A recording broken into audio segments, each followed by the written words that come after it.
one of the things I've seen a massive gap is the workers are adopting AI much quicker than the executive levels. You need to truly focus on your own personal adaptation of AI so you could lead your business through the technological shift.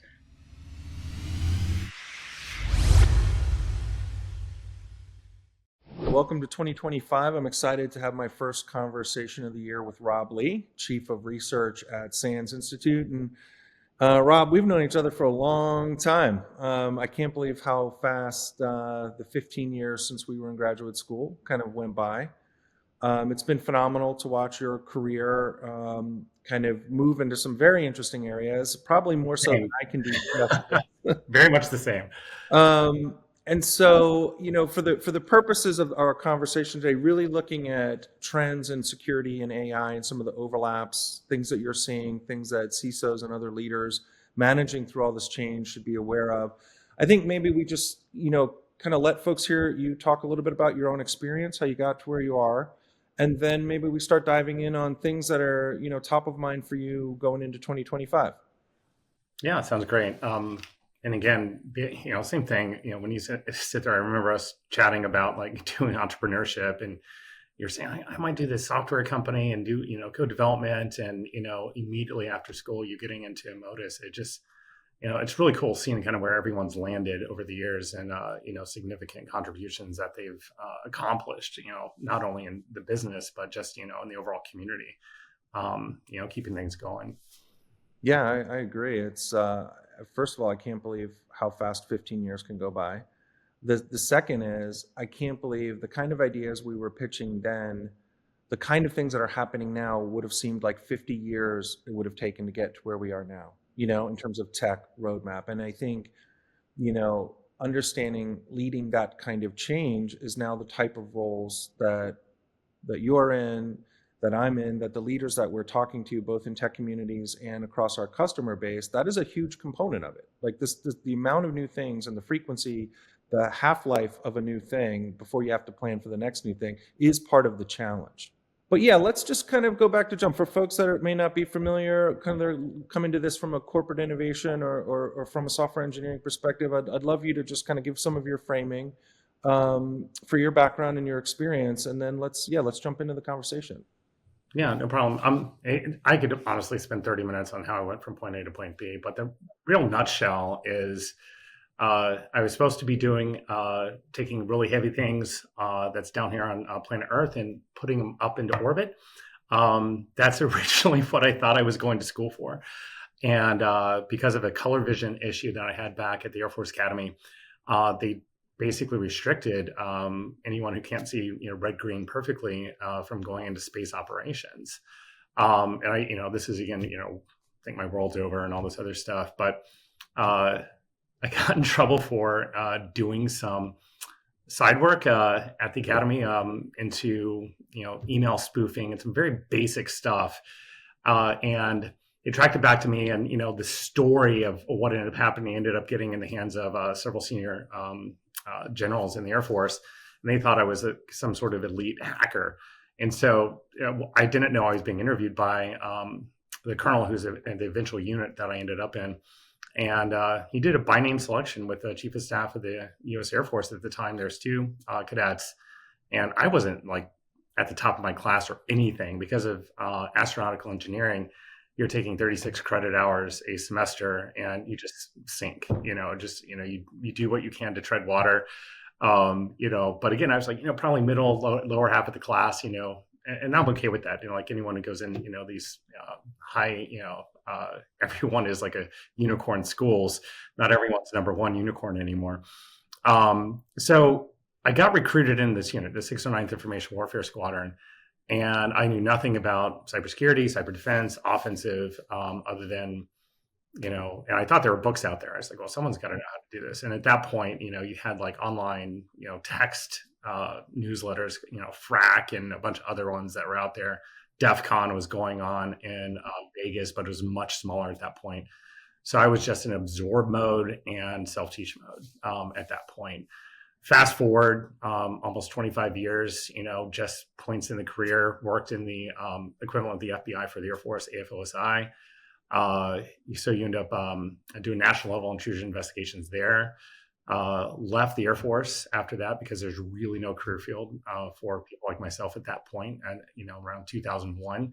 And so I went into government contracting work and basically supporting every crazy agency that was out there for about 7 years. So I call that the doing stuff era.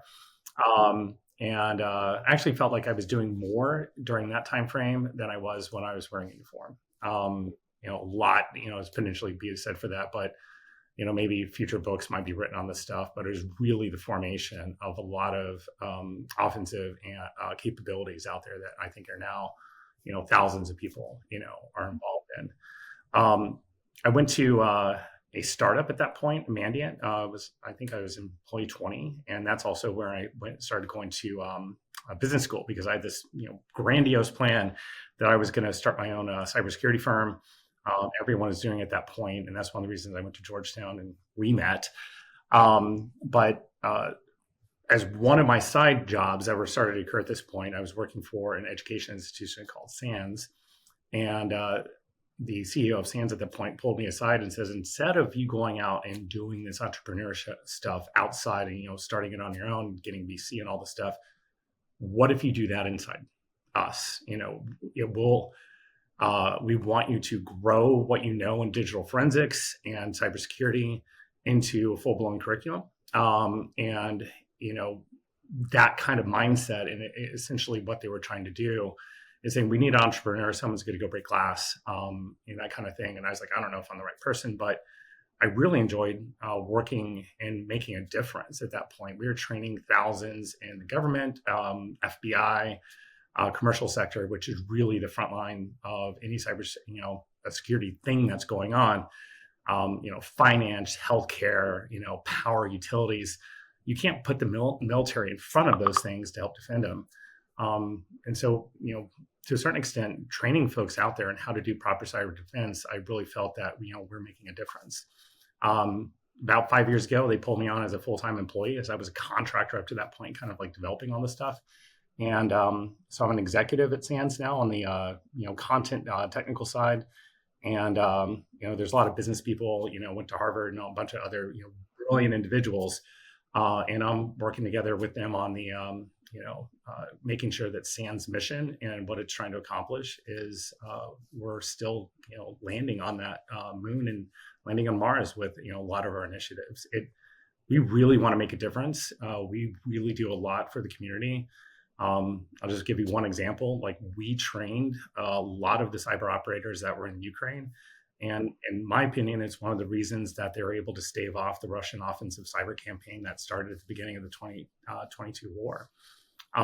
So, it's that type of thing that, we feel a compelling need to help others out. So there's a 30-minute discussion of everything that kind of occurred in there, but that's like nutshell-ish as I could get. No, that's totally fine. And I think that kind of bridges well into some of the AI overlap. So when I think about, I guess when we met, but also because Modus was what had a lot of critical mass in DC, we did a lot of work with folks coming through like the Mach 37 cybersecurity incubator and firms that were doing this kind of rule-based network monitoring.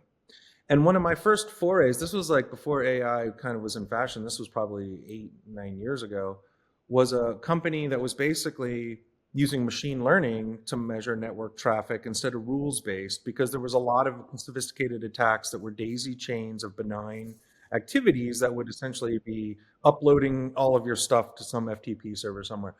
And that using machine learning to create network profiles of kind of what's anomalous behavior and what's not could get through some of this. And so when I think about the cat and mouse game, it's kind of like the race for more features or whatever in product development. There's a continual cat and mouse game. And the remediation side of the business, so when I think about SANS as the proactive side, but also then helping people remediate, you're seeing a lot on the front lines. And how and when did you start seeing, from where you guys sit, AI start to change the landscape? And maybe just some of the, like, how fast do you see that going from being a few things into like, oh man, there's a lot happening now? Yeah.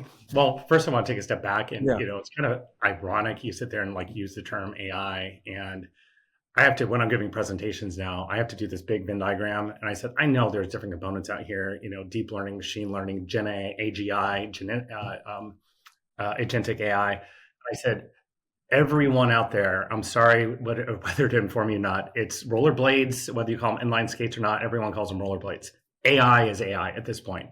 All of these different subsections in there. And it's the same kind of debate that happened, in the early 2000s.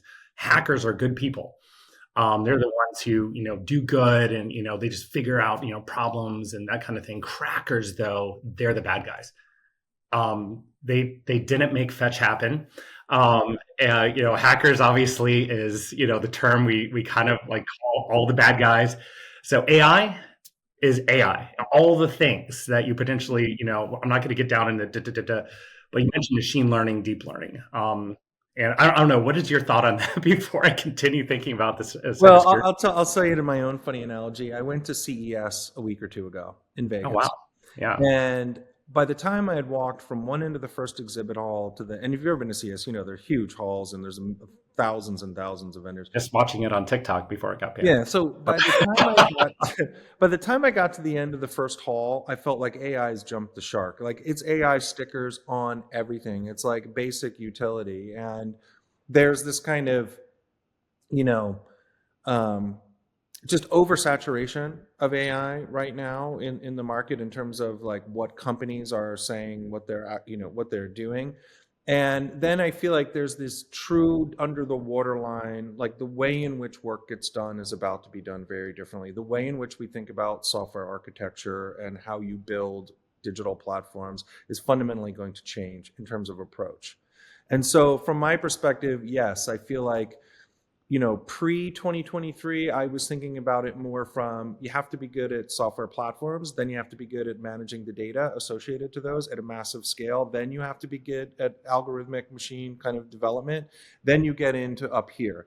But it seems like we've kind of, at least from a market phrasing perspective, it's like everyone's just up here right now. And then Yeah. they're looking down into the org saying, oh, I thought we were all up here, but we've got to put all these other pillars in place to get true and kind of integration. So I Yeah. think for the purposes of this conversation, yeah, like AI is AI. I'm just thinking about it differently in terms of, the kind of conversations that Modus was historically in with companies had to do with things coming out of the office of the CTO or the chief product officer.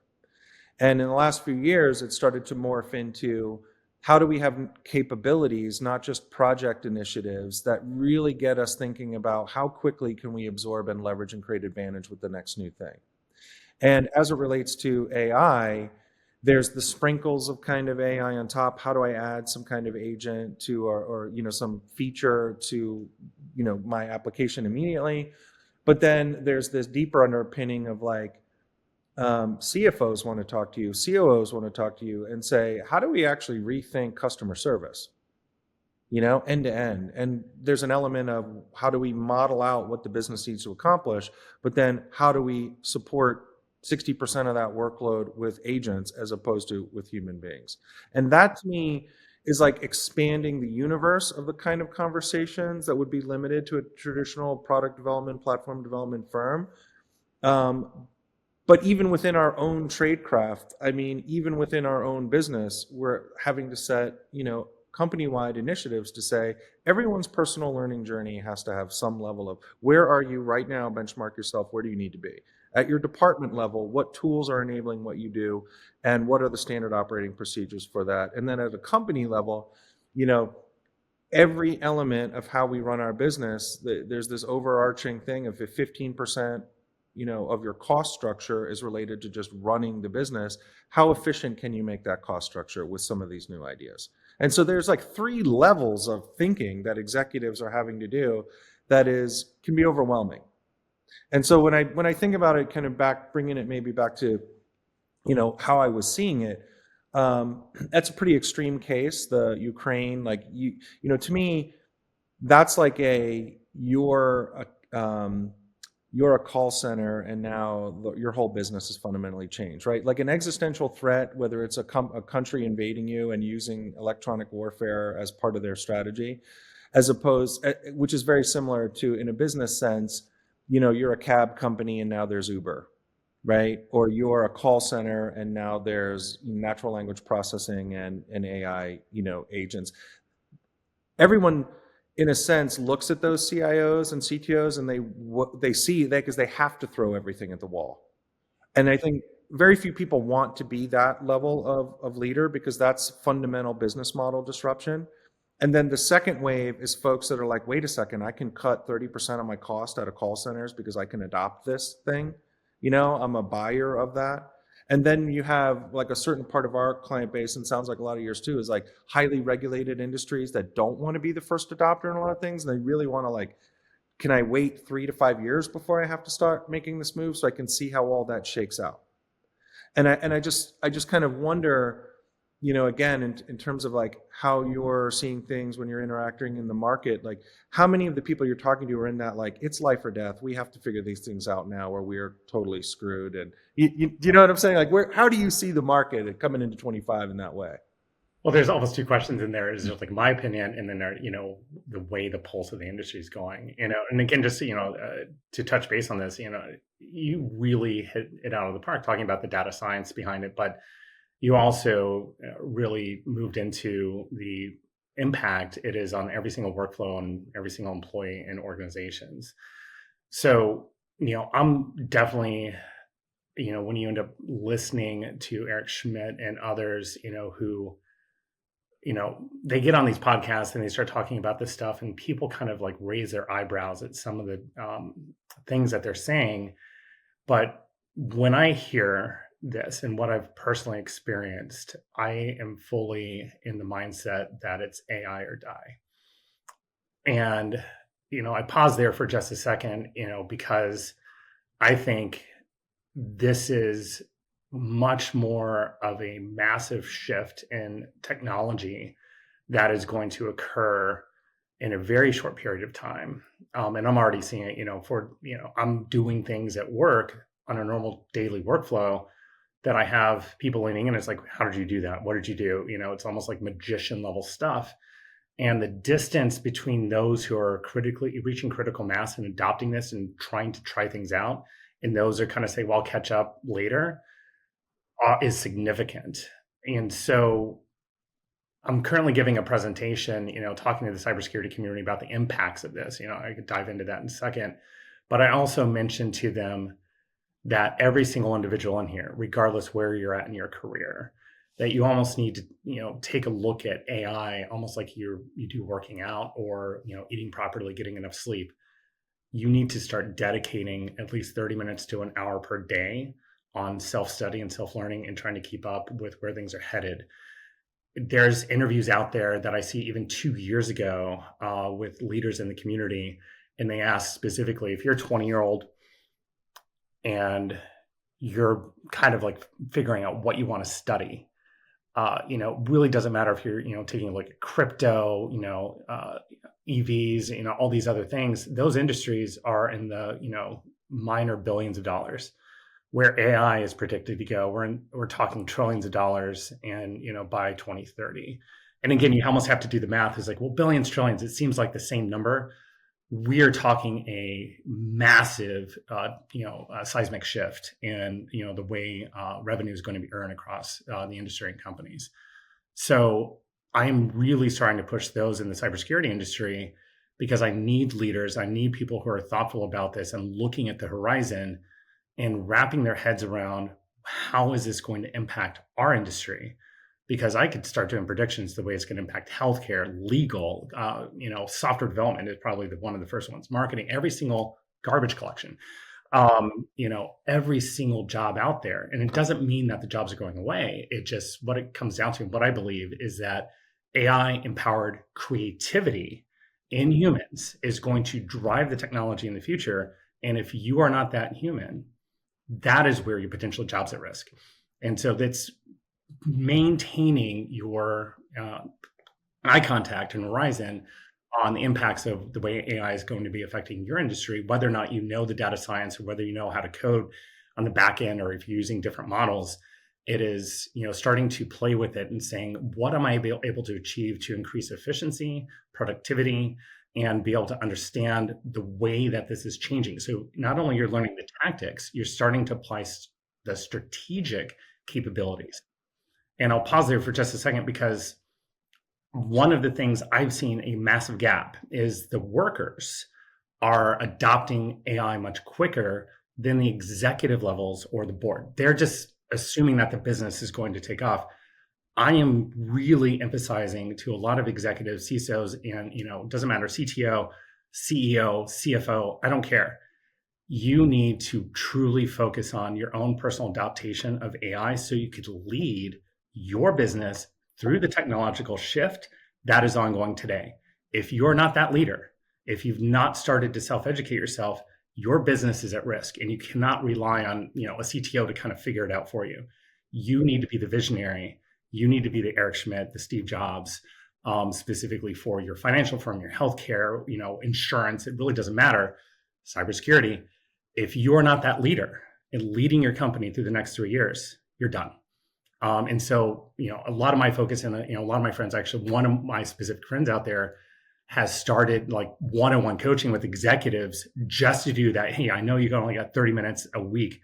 There's a ton of resources out there. Where do you go? So this is one of the things that I think executives need to, all stop, take a look at what you're doing next week. I would like you to panic a little and then start to create a plan, not only for your own personal education, but how you're going to lead your own industry through this massive AI change. And it kind of dovetails back in what we started with software. Let me latch on to something there. And so it's already hard for big companies. Like I always kind of feel like in my universe that big companies want to act like startups. All startups want to be big companies. It's like there's this kind of duality thing there. And big companies, like just from a classic corporate innovation perspective, they have the brand, they have access to cheap capital, and they have infrastructure, but they also struggle to coordinate. They have legal that slows things down, right? And so what I've seen first wave with some of the bigger companies that have a lot of opportunities to accelerate things with AI and resources is that legal has not approved many of the tools.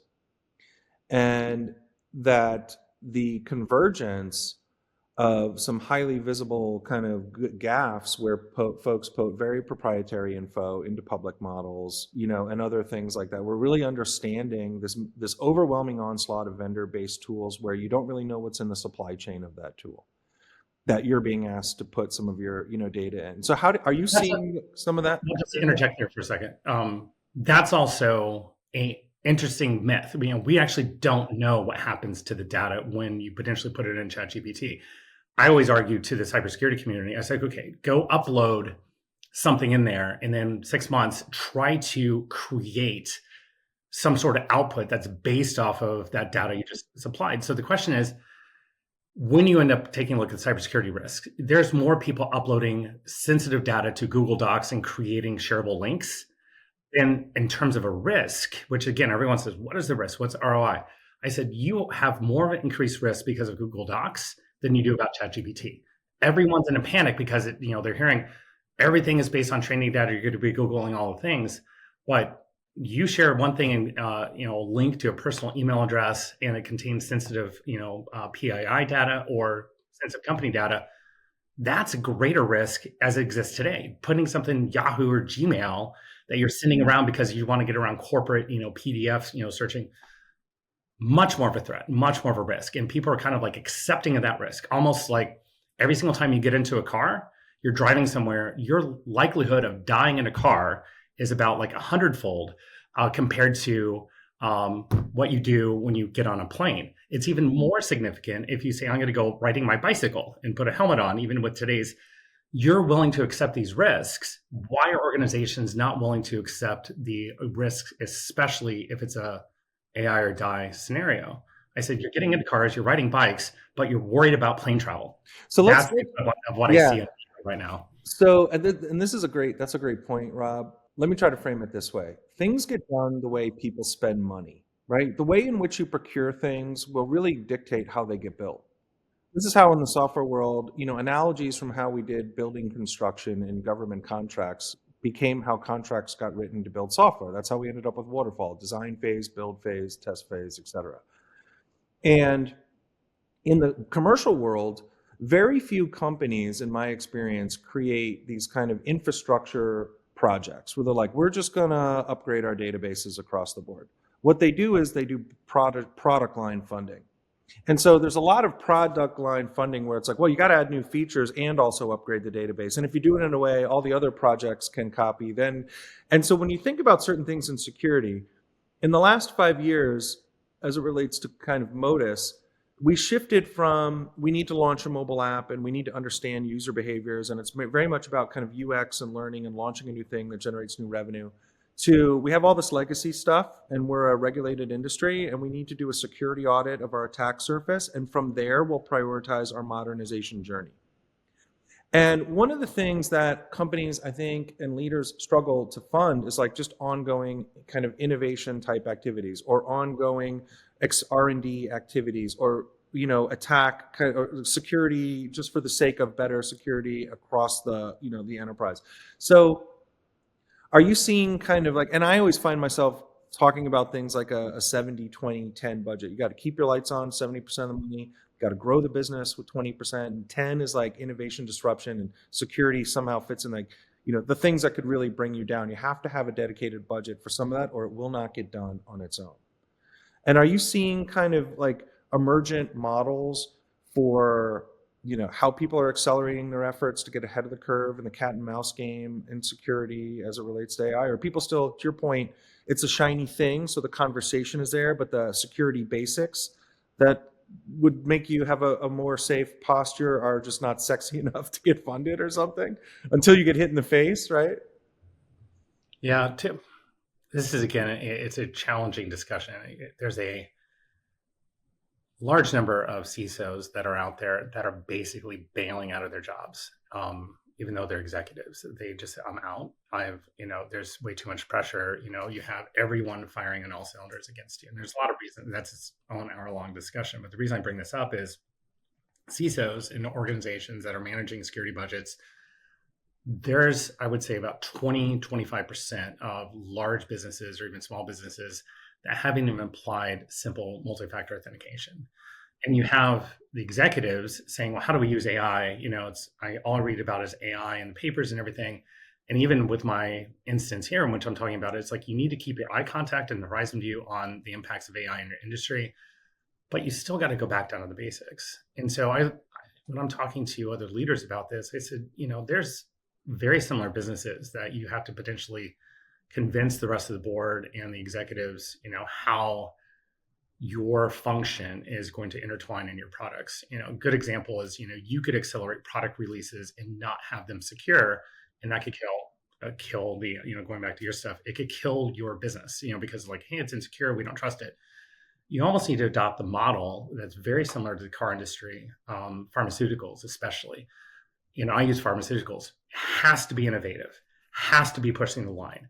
It is over-regulated, even when you end up taking a look at it. But one mistake that, could, tank a company or a potential new drug that potentially have amazing impacts, you'd end up taking a look at the car industry. There are car models out there now that you could drive in that have not resulted in a single fatality because of the safety stuff that is built into them, and again, you're saying, well, that's not possible. Like there's someone, it's like, well, other than someone like setting your car on fire, like unnatural things, but cars, because they're doing automatic braking, they're literal tanks of, if you're sitting inside of it, the airbags that are going off all around you, ton of innovative technologies that if you've not purchased a new vehicle in the past 10 years, you're actually putting your life at risk.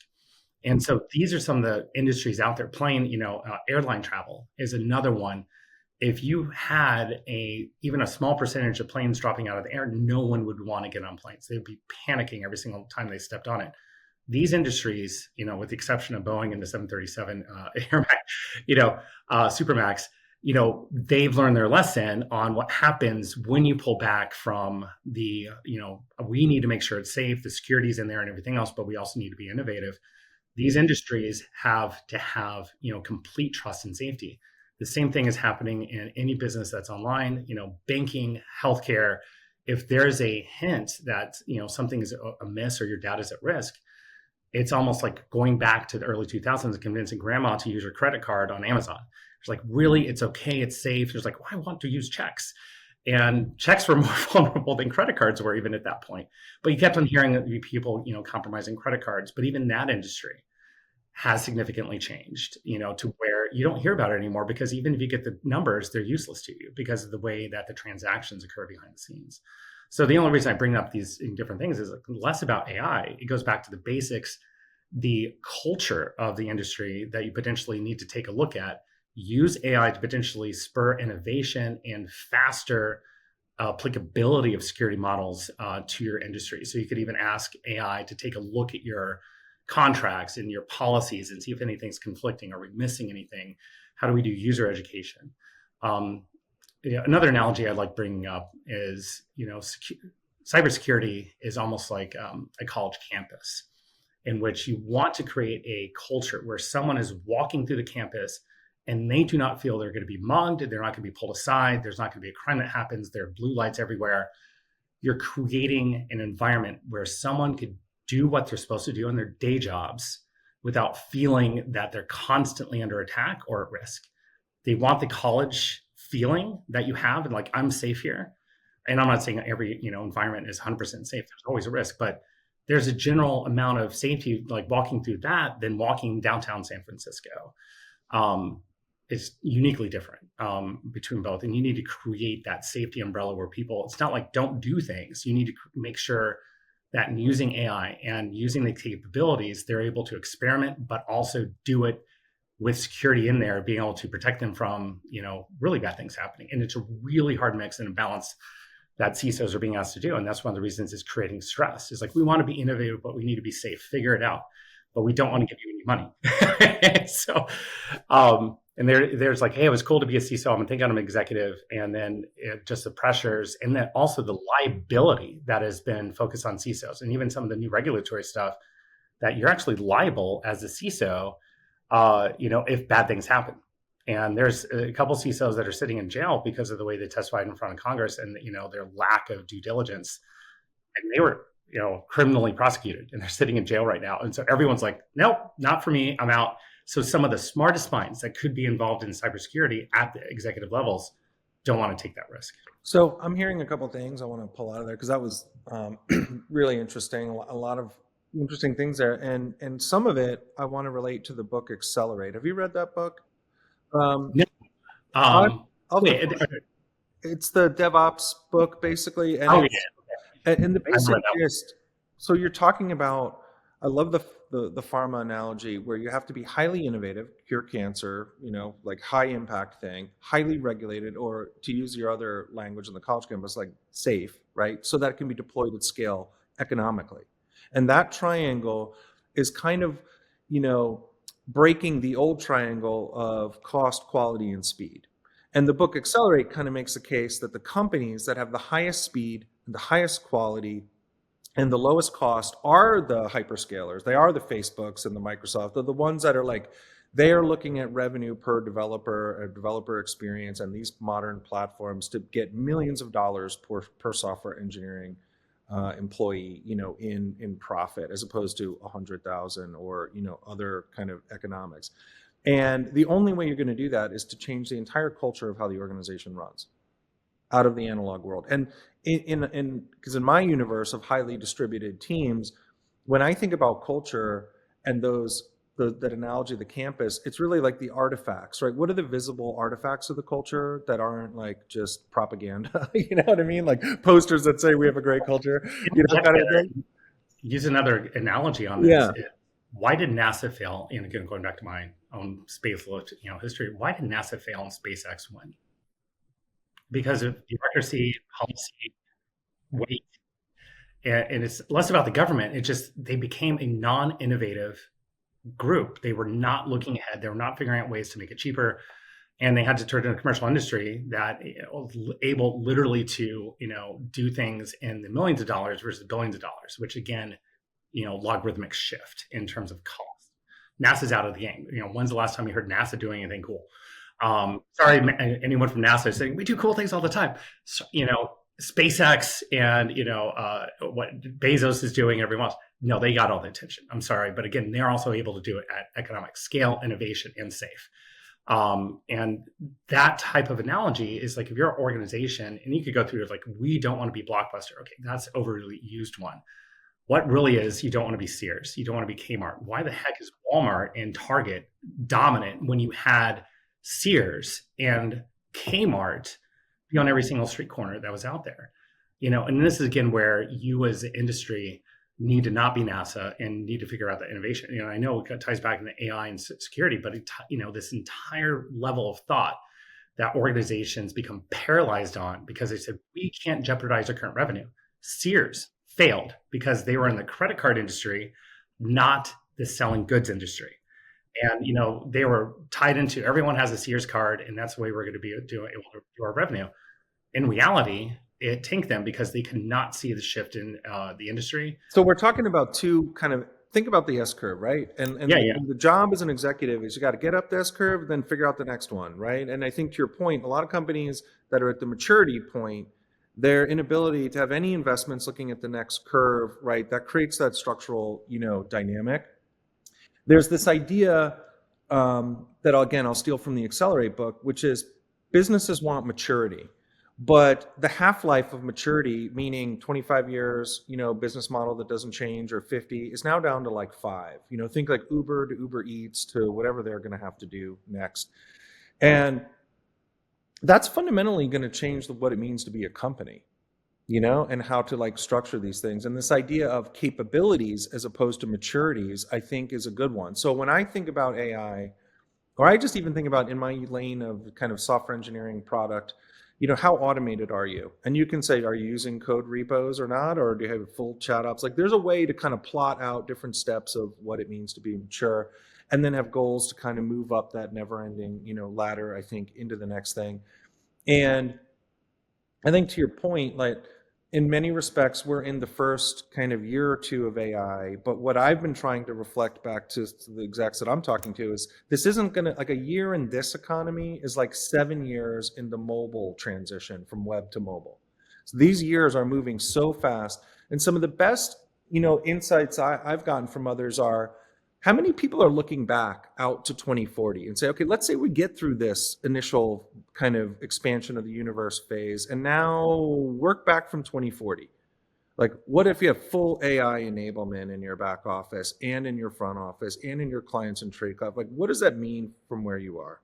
And there were, ironically, from a Modus perspective, when we started the company, there were 3 physics that I looked at, just being an old salt, on the ground since the 90s tech dude, which is the first is Moore's law, hardware, right? Hardware is super expensive, and then it gets kind of cheaper and cheaper and cheaper. And so for phones, they're going to be expensive, and I figured then cheaper and cheaper and cheaper. The second is, and I've never found a good name for this, but whatever the Moore's law equivalent for network bandwidth is. So think about dial-up to broadband to wireless, right? Wireless broadband. And so I was looking from 2010 to 2015 saying hardware is going to get under $1,000 and be super performant, free, not free, but unlimited data plans wirelessly. You're not paying per megabyte, et cetera. And the third component was what I called human productivity, maturity of open source libraries that make it take months to build something instead of years. And so if I look out to 2030 or 2040, and I think, okay, we're going to have this proliferation of devices everywhere, edge devices that have all the intelligence of the smartphone, but it's in a light bulb. Every light bulb will be Wi-Fi connected, listening to you, proximity sensors. It's insane what will be out there, number one. Number two is satellite-based 6G. So you're in an always connected, hyper online universe. And then the human it's not another generation of open source necessarily, but it's AI powered development. To your point, anyone that can understand how to structure prompts could be generating software systems that are hyper secure and scalable and et cetera. And the economic potential of that is massive for all the naysaying about what AI, could or couldn't do. And I think that folks they're kind of staring at where they are relative to their last 10 years of their business model, when should we start adopting what, to your point, as opposed to looking, way out there. So in your mind, are there examples of leaders that you think are doing it right, as opposed to, these lessons learned to your point, where the jobs can get overloaded, broken, or they're stuck inside two worlds? What kind of things are you thinking of, like, okay, here's some examples of like how to punch through? Because I think people struggle with that. They wait for some prime example to get written up in Harvard Business Review before they want to take chances on their own with their own team. Yeah, and I'll tie this into cybersecurity directly. I really think about this stuff all the time, and it's almost obsessive, the amount of podcasts and trying to like listen and absorb and have my own thoughts on this. But circling back to cybersecurity, so the issue in cybersecurity is like you're mentioning AI connected and network connected, and you're always on. To a certain extent, if we don't enable like supercomputers, is everyone going to have a supercomputer literally in their iPhone? A lot of people think that's not possible. However, there's a $3,000 supercomputer that is, currently in development that they're looking at deploying as a laptop. You have 1,000x improvement over what you're currently capable of doing.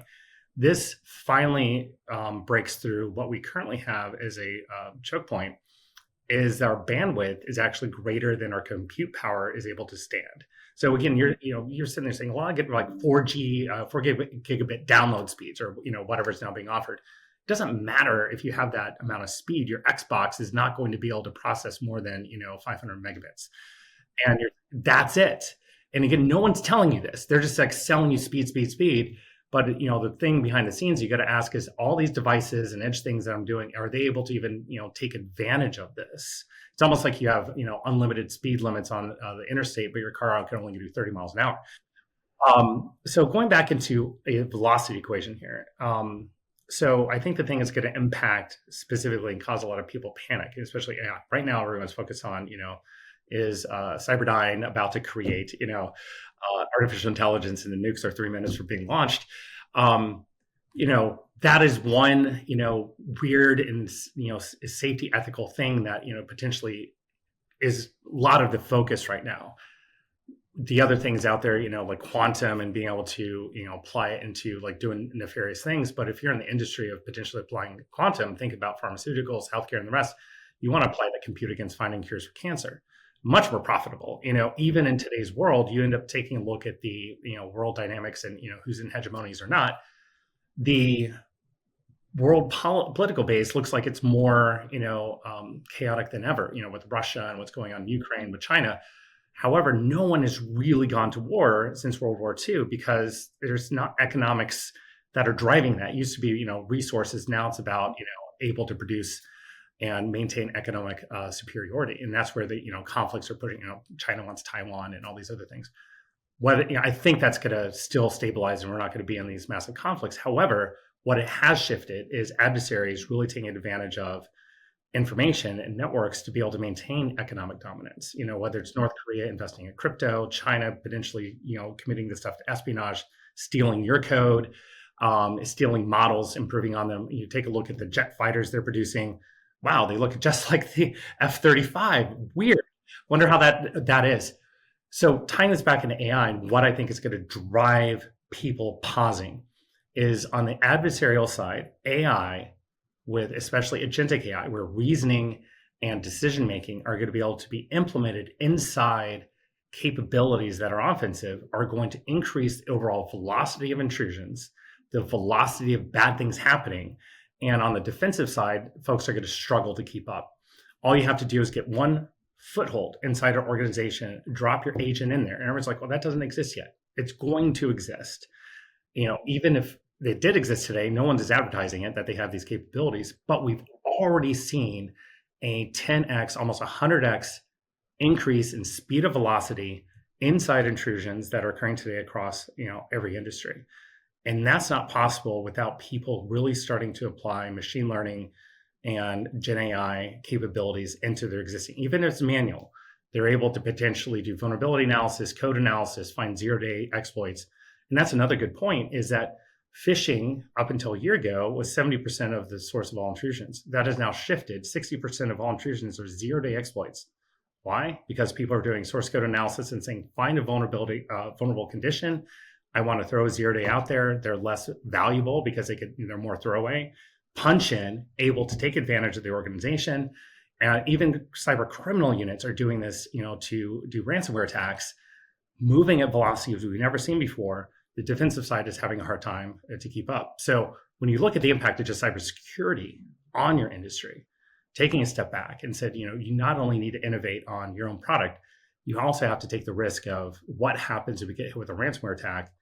If you're a small business, it's, pay the ransom or die, and again, if they're able to move even faster than everyone's ever seen before, especially over the next 2 years, that innovation, cybersecurity, you need to heavily invest in that. And it may be people, maybe automated systems, machine learning. There's a lot of innovation going on. And, the equivalent to CES that you talked about is RSA that's going to be happening in May. I'm already anticipating AI, all the things is going to be there. But again, folks need to go in there with buyer beware. Is it truly AI? Or is it machine learning or deep learning? And that's where you as a buyer, especially on the security side, do need to understand the data science a little bit, because marketing is just putting, well, it's close enough to AI. They'll just, we'll call it. But, your differentiation in products and, really being able to maintain eye contact with the velocity with the adversaries needs to be done. Otherwise, just like what happened during COVID, is everyone is hacking every pharmaceutical around the world, trying to get access to their vaccination templates so they'd be able to replicate them in their own countries. It was the number one target during COVID. Everyone is hacking every pharmaceutical company that was out there. So, and again, when you're trying to drive that innovation, whoever came out with that new vaccination first won, and there were 3, but in the end, there was, everyone else kind of stopped development when 3 kind of came out on top. Yeah, and you think about the years of just maturity built into the SDLC, right? For just eliminating bugs, doing static analysis on code bases, having operational norms like Sarbanes-Oxley and other, implemented kind of ways to segment security into how more high integrity systems need to, have compliance. And when you take a thing like data science, and we're running security audits on firms and finding that, oh man, the number of just the things you assume anyone who has access to a GitHub repo should know to do or not do are not being done by data scientists, like clear text passwords and Word docs and GitHub repos, it's shocking. And those things that are hyper normalized and mature in SDLC in a traditional sense have not, like everyone wanting to move fast with data science and this kind of data pipelines and other things and experiments, but the rigor in terms of how that sensitivity of data is managed needs to also be considered. And well, again, some of the automation and AI, that is already existing today is, already implement secure code development inside your automated AI software development tools. They know how to do it. Don't rely on human because they're fallible. So, are we lying to each other right now? Can you tell the poker face? Well, just like AI, being able to win against every human opponent in chess, you need to apply it to your code base and use that to secure your code base, and also, run vulnerability analysis against it. All these things are going to be able to be automated.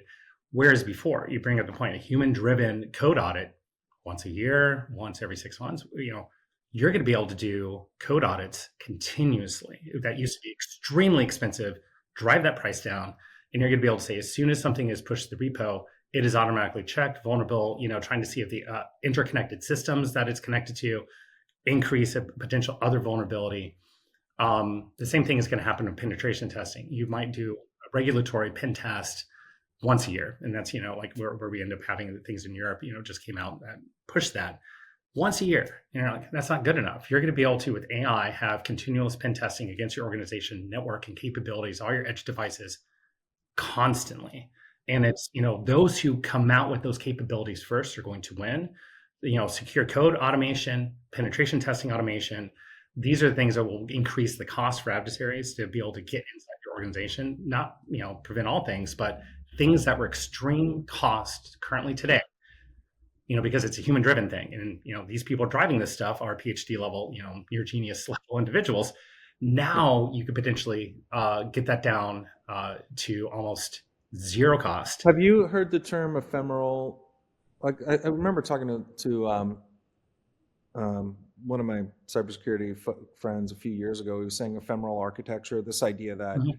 I can just destroy this whole environment and reclone, build it up after you've compromised it. So what? You know, like the second we know you're in there, we shut the whole thing. Like, To pause there for a second, not possible. We already know that to be the case. Salt Typhoon, Volt Typhoon, I'm not sure if you're familiar with those. Salt Typhoon, especially hitting telecom, they're not able to remediate. They cannot get rid of the PRC adversaries inside that network. And that's one of the reasons why the CISA, FBI, the White House have come out with its, hey, there's this big problem. We can't solve it. We can't get rid of them. So everyone switched to Signal. Is what the recommendation was. And you sit there and hear that, you're like, wait a minute. We used to be able to kick them out, almost do that to that extent, but they're so persistent and they know it and they become more brazen. And there's like, yeah, you could see us. We're maintaining eye contact. Try and get rid of me. You can't. And there's this aspect of that, like you're just saying, that I push back on that, saying, hey, you could just tear it down and rebuild it. If that's the case, why is telecom not able to potentially do that and eradicate it from their networks? They can. Every single telecom provider is wrestling with this right now. Is like, do we just live with them inside our network like a cancer, and we just try to keep it contained and not feed it sugars, or do we potentially continue try to perform surgery and get it out of our network, at extreme cost right now? how much of that is technology versus operations versus, is there a way to kind of identify? That's that is part of the answer. Is like you're dealing with industries that have legacy hardware that goes back to the 50s. Like Yeah. our I think in our one of our classes we kind of talked about the copper, the last hop, that you're dealing with copper wire and a phone line that hits your house. It's like you're dealing with like systems that are out there that are connected to massively critical infrastructure that are Windows NT 4 based. And there's the code out there to be able to update that or potentially replace it doesn't exist. You have to have someone that understands that technology. It's almost like I think there's a couple of movies out there where they had to unretire the astronaut because there was the only person on the planet that knew this technology happens to be like Clint Eastwood or something like that. And it was like out of retirement, put them on the moon because they're the only ones who know how to drive this stuff. Everyone else is looking at this like, I need to go back to double E to be able to figure out like what that switch is doing. But I know it's doing something important because if we unplug it, bad things happen. So, yeah, I was talking to a CTO at a bank who said, the guy that wrote the code is dead. The guy that maintained the code for the next 20 years has died. It's like we're talking about 30 million lines of code when the half-life of your average CTO CISO is 5 years that Yes. was built up. So, I can't tell you, my whole career has always been, we're building on top of COBOL with a bunch of Java stuff. Then we're building on top of that Java stuff with a bunch of JavaScript stuff. And there's a million projects that in the old telco days, my early career, that were called mainframe replacement, And I'm like, that mainframe replacement app is still sitting on top of the mainframe and still sitting on top of these other things.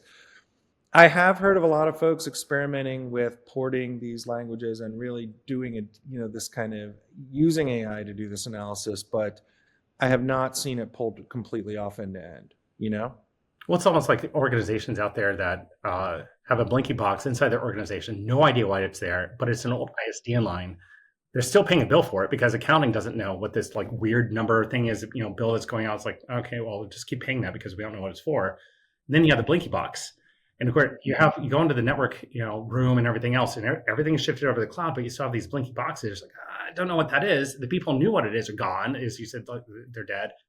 And so you take this risk of saying, is it better to just blow up? It's like there's this aspect of, when I was working at Mandate, we make a big joke and said, it is cheaper insurance wise to accidentally set fire to your building than to be able to, figure out like what you should do with this. It's like build up from scratch, like going back to your network analogy, because, hey, I could develop it much faster today to figure out like what that thing was. But, and that's one of the reasons why a lot of, countries in Africa and what we can used to consider a third world are able to leapfrog technologies because they don't need copper wire to connect things. They're all going into satellite, like you're mentioning before. infrastructure is built from existing 2024 technology today, moving forward, even though it's 2025.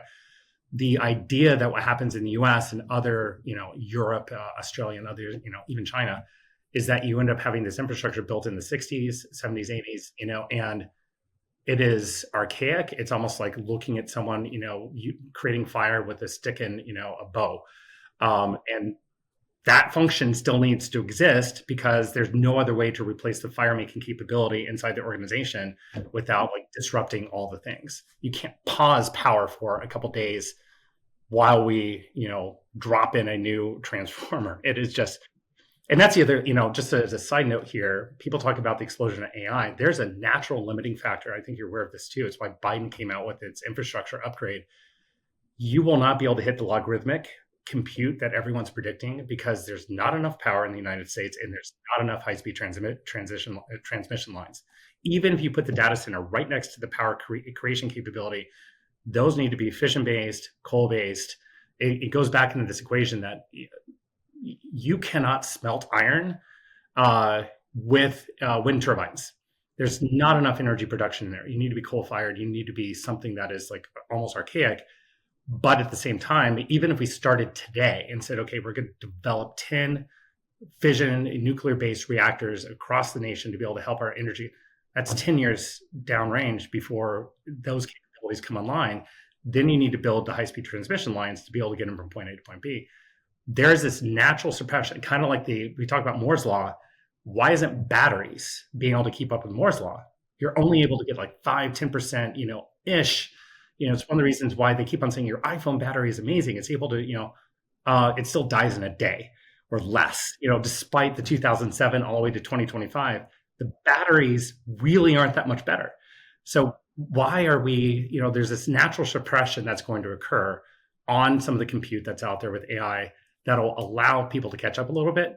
But it's all these predictions that it's logarithmic and we're just going to be able to continue riding this wave is not simply possible because the equation's out there. I think that's fascinating in terms of, just kind of thinking out. I do think it's valuable for executives to think out 5 years, 10 years, 20 years and back and try to, and if it's not that, it's more of a, what is the logical end game? Like what's the limiting factor? Just a weird side note, the kind of clean the cages side note, but when I moved from DC to Texas, I was on the plane with a lot of execs, and just over, airplane drinks talking about what are you doing in DC? And these guys, all the data centers in DC, they're like, man, we're working energy deals because those data centers are not equipped for the level of heat and energy consumption that the new chips are going to take, and trying to figure out how to get power there. And so it is fascinating how this will ripple into all these parts of the traditional economy, right? And to your point, infrastructure and the grid. And it's thinking on a lot of dimensions at the same time, I guess, based on what your business is. So yeah, we haven't even touched in the raw materials needed to produce the chips. All these other, you sit there and start thinking about this. Quantum's going to break all encryption. Okay, there's so much stuff that people are driving in almost hysteria mode. And again, I agree. Yes, you'll be able to break encryption with quantum. The question is, if you're a nation state with quantum, would you apply it to breaking encryption, or would you just say, hey, listen, we'll deploy more spies that will talk to you at a bar and get access to your devices much cheaper than to develop quantum nodes that are out there versus let's apply quantum. If you're really evil, like Cobra, like, nation state, well, let's develop viruses that, we'll be able to deploy instead of nuclear weapons. Or composite materials that'll allow us to get more space weapons up into orbit, or for economic advantage. We're going to cure cancer. There's much more, economically viable things they're going to do the quantum at. And again, no one's talking about it. Everyone's focused on the $80 billion worth of infrastructure upgrades everyone needs to do that the NSF came out with for encryption. Everyone's chasing that tail. My question is, even if that exists, are the adversaries really going to try and take advantage of quantum compute for some of these tasks? Again, it's a valid question. The industry out there is lobbying. You need to upgrade because it's $80 billion that they want, and they're creating some of this need. It's the same thing. You need smart people in your organizations wondering, should I spend that millions of dollars upgrading my encryption for my entire business because of this threat? You need someone in there sitting there and saying, is this a true threat? Going back to the bicycle, car, plane analogy, everyone's so worried about the plane dropping out of the air, they're forgetting that bicycles and you riding a bicycle down the street is the most risky thing that you'll probably do and get on in terms of transportation. Yeah, and I think again, like when you just think about, you can get over if you just listen to the news and the headlines, you're going to have a very different set of priorities than if you're really looking at where the gaps in your business, your operations, right, are. Is there anything that and we've touched on a lot here, is there anything that we haven't touched on that is one of these other things keeping you up at night, Rob, or you find coming up in many of you expect to be talking a lot about this year? It's more, I want people on the AI curve, but I also want people to not overreact to the AI curve. There's a balance that you need to maintain, understand the innovation and capabilities that AI is going to be able to applicable to your workforce. And again, case example, you will need to hire less people to do 10x for your capabilities, because you're going to be able to, one, code developers creative and working with AI used to be like 15. Now you're able to potentially not have to expand your workforce near as much. So what can you do with more? That needs to occur, eye contact with AI right now. Then you get into the AI curve, which is, all things AI are going to lose all jobs. Everyone's going to be out of work. We're going to need universal basic income. I am really trying to suppress that hysteria and saying there's natural limiting factors that AI is going to run up against that wall, but you need to balance the two in your organization and potentially, not overreact. And that's the same thing that people ask all the time. Do I need to upgrade my encryption today? And I said, no. But again, that's an investment. Where would you apply the investment? You're stuck on a static amount of dollars. It is, where should I put my dollars in? That 10% that you're talking about, like innovation, where is cybersecurity and sitting in that? Is that the 10%, the 70%? And again, you listen to some of the reports Gartner that is out there. It talks about the percentage that organizations need to pin on cybersecurity. That number has not significantly changed over the years. So you don't have the dollars to go upgrade all your encryption right now. That's a bet. And when you're talking about bets you want to make, is whether it kills the organization. This is why CISOs are all stressed. Everyone has an opinion on what that bet is. They need smart people, really experienced, 25 years plus, sitting in these organizations, able to manage the potential of which bets you need to make. We want innovation on AI. How do we potentially protect that worker, the code developer, and able to accelerate faster? So you don't need to worry about secure code development. Just move as fast as possible, automate that.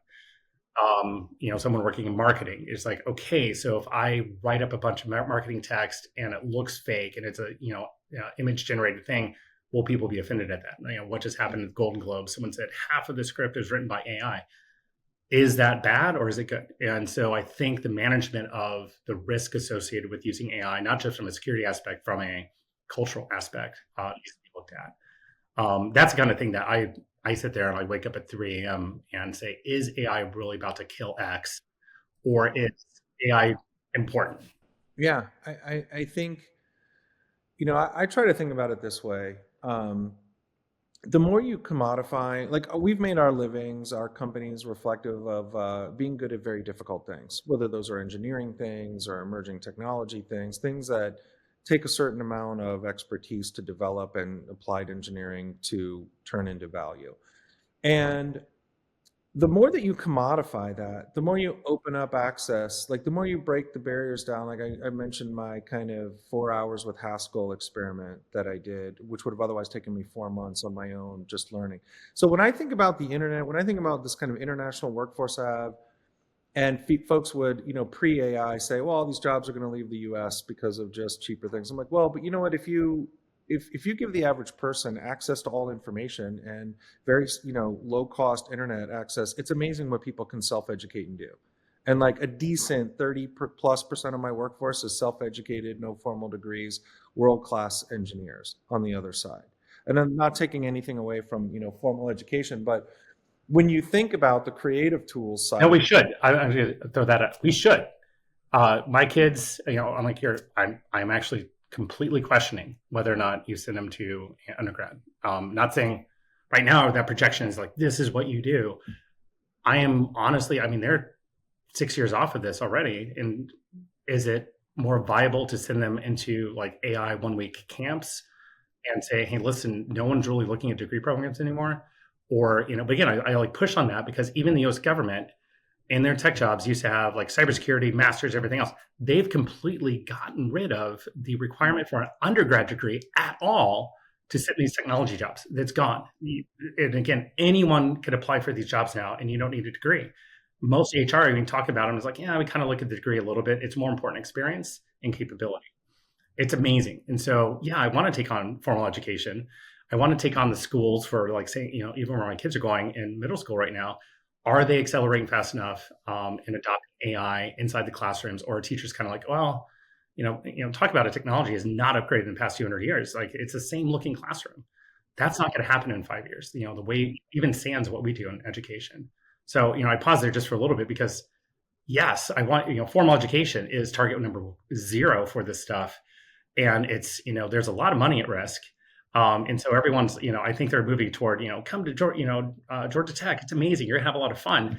Is going to be more the power play than it is on, hey, this is going to get how you're going to end up getting your career. Yeah, and I was just saying, like I'm not a macro economist by any stretch, but no, neither am I. Yeah. If all of this tech, if we're hitting some singularity inflection point in the macro global economy where it takes 100 years instead of 1,000 years to take a third world type economy to the second or first world, right? Just because of all the ability to bring in now outside of things you got to dig into the ground to do, et cetera.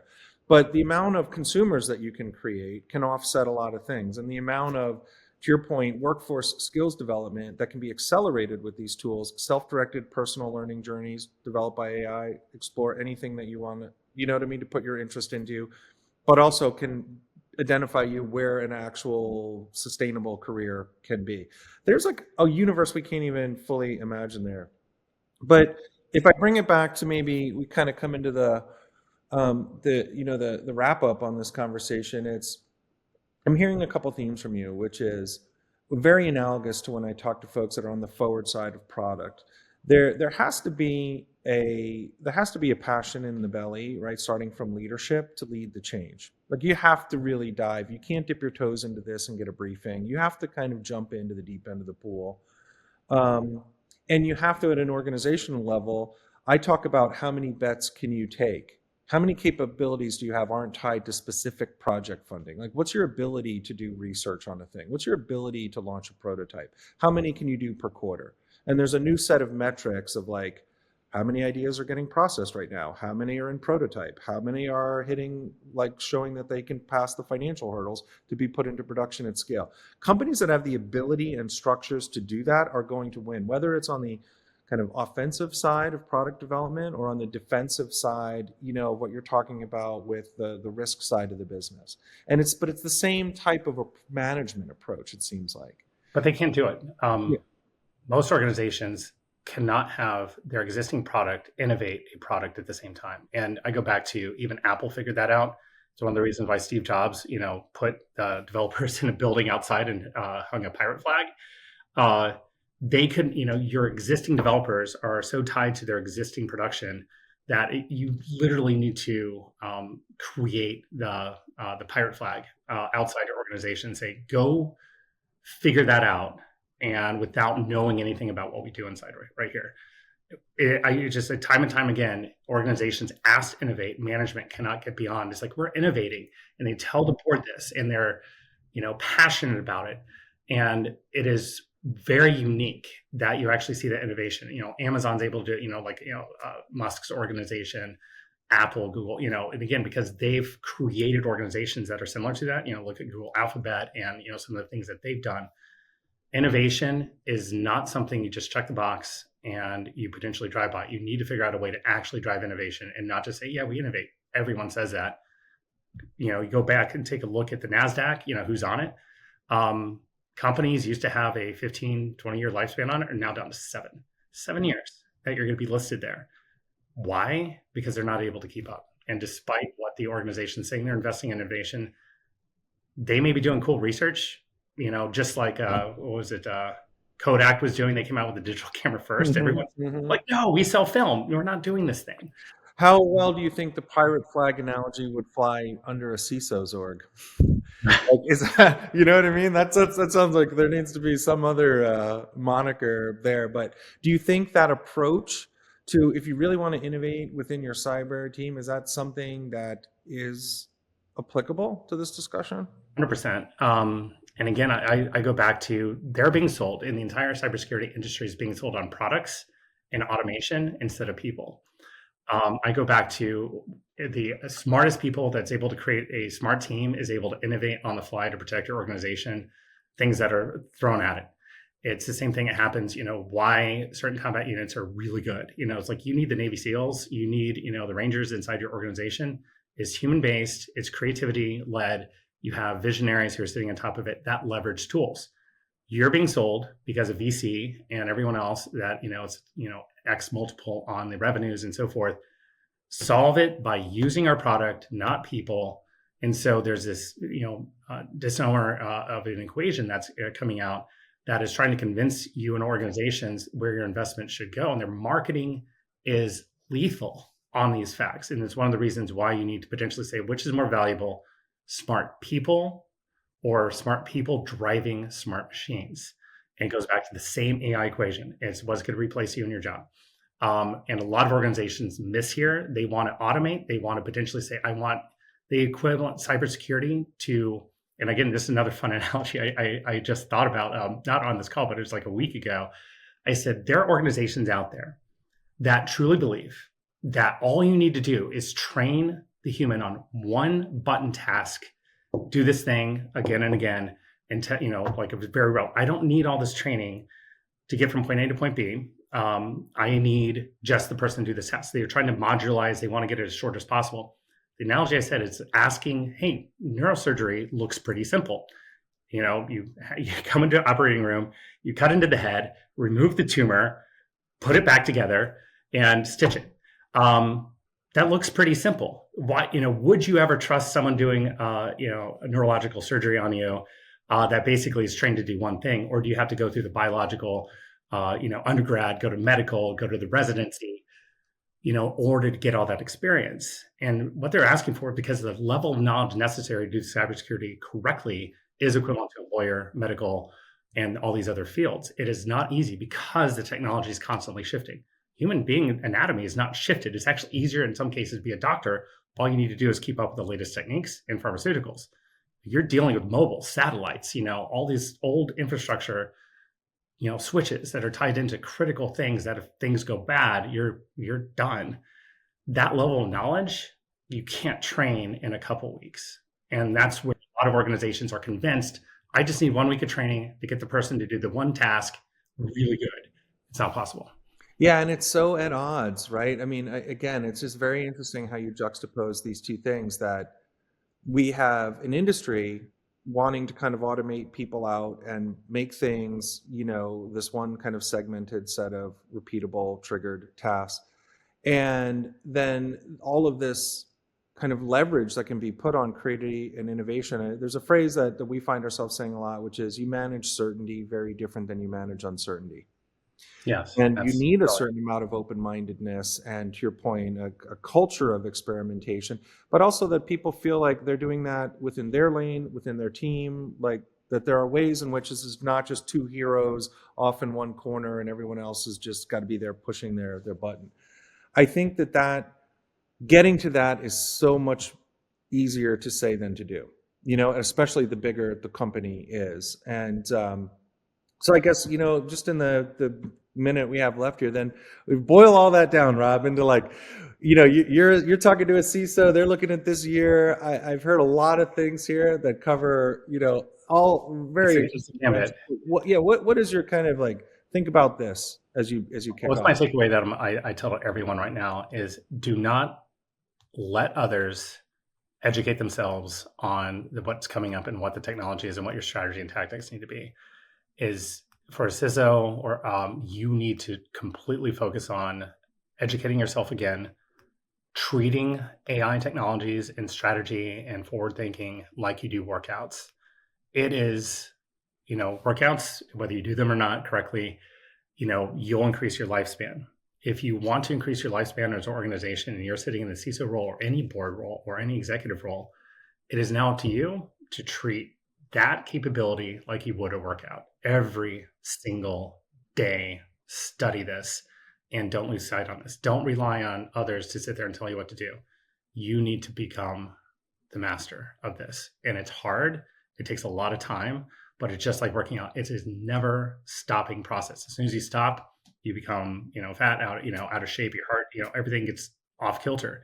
This is now a full-time job where you need to study at least 30 minutes to an hour a day, more, maybe even more time on the weekends. Like read journals, listen to podcasts, become obsessed about it. Your health as an organization is dependent on you leading that correctly. Awesome. I couldn't add anything to that. So Rob, I really enjoyed this conversation. I told you 90 minutes would go by in 10 seconds here. And so much there. I can't wait to just kind of rewatch this, but I really appreciate your time and joining us today.